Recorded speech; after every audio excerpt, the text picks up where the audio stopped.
Ibu, Bapak, dan anak-anak yang terkasih dalam Tuhan Yesus Kristus, berkah dalam. Apa kabar hari ini? Sehat? Sudahkah kita mensyukuri segala berkat dan cinta kasih Tuhan?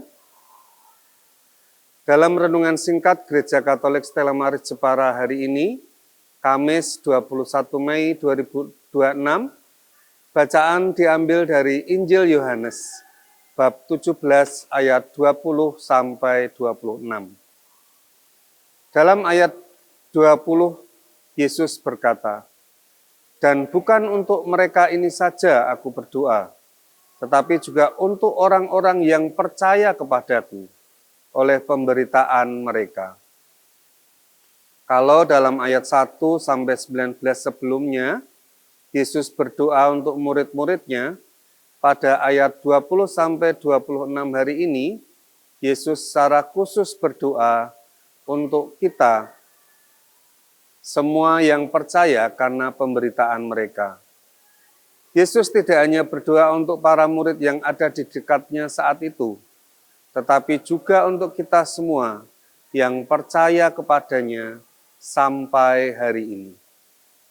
Ibu, Bapak, dan anak-anak yang terkasih dalam Tuhan Yesus, dalam Injil Yohanes ayat 21, Yesus berdoa, supaya mereka semua menjadi satu, sama seperti Engkau ya Bapa, di dalam aku dan aku di dalam Engkau, agar mereka juga di dalam kita, supaya dunia percaya bahwa Engkaulah yang telah mengutus aku.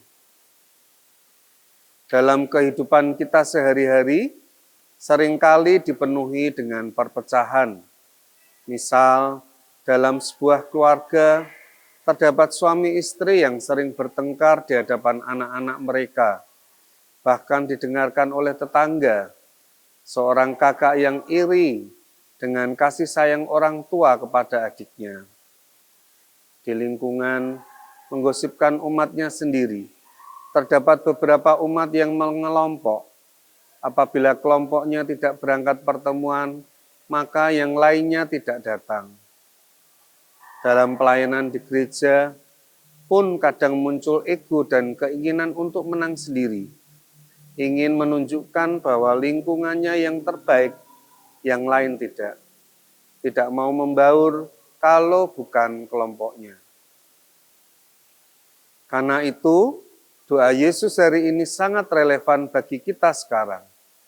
Persatuan bukan berarti semua harus sama, tetapi tetap saling menerima, menghargai, dan mengasihi meskipun berbeda karakter, usia, pendapat, maupun latar belakang. Yesus memberi teladan bahwa dasar persatuan adalah kasih. Ketika orang hidup dalam kasih, maka pengampunan menjadi mungkin. Komunikasi menjadi lebih baik, dan kebersamaan menjadi kuat. Dalam kehidupan sehari-hari, kita bisa mulai dari hal-hal sederhana. Dalam keluarga, sebagai suami istri kita harus memahami kekurangan pasangan, menyelesaikan permasalahan dengan kepala dingin, dan tidak di depan anak. Sebagai orang tua memberikan kasih sayang yang adil kepada anak. Belajar mendengarkan anggota keluarga. Sebagai anak, saling menyayangi kepada kakak dan adiknya. Di lingkungan, tidak mudah menyebarkan gosip atau berita yang memecah belah, tidak membuat kelompok-kelompok yang akan membuat umat terpecah, dan tetap hadir di kegiatan lingkungan meski temannya tidak berangkat. Dalam pelayanan di gereja, membaur dengan siapapun, baik itu satu lingkungan atau bukan, saling mendukung dalam lingkungan dan komunitas, serta menghadirkan damai dimanapun kita berada. Pada bagian akhir Injil, ayat 26, Yesus berdoa, "Dan aku telah memberitahukan namamu kepada mereka, dan aku akan memberitahukannya, supaya kasih yang Engkau berikan kepadaku ada dalam mereka dan aku di dalam mereka." Artinya, kita sangat berharga di mata Tuhan, dan orang yang merasa dikasihi Tuhan akan lebih mudah mengasihi sesamanya. Maka, marilah kita bertanya pada diri sendiri. Yang pertama, apakah kehadiran saya membawa persatuan atau justru menambah perpecahan? Yang kedua, apakah kata-kata saya menyejukkan atau melukai? Semoga melalui Injil hari ini, kita semakin mampu menjadi pembawa damai, membangun persaudaraan, dan saksi kasih Tuhan di tengah keluarga, lingkungan, dan gereja.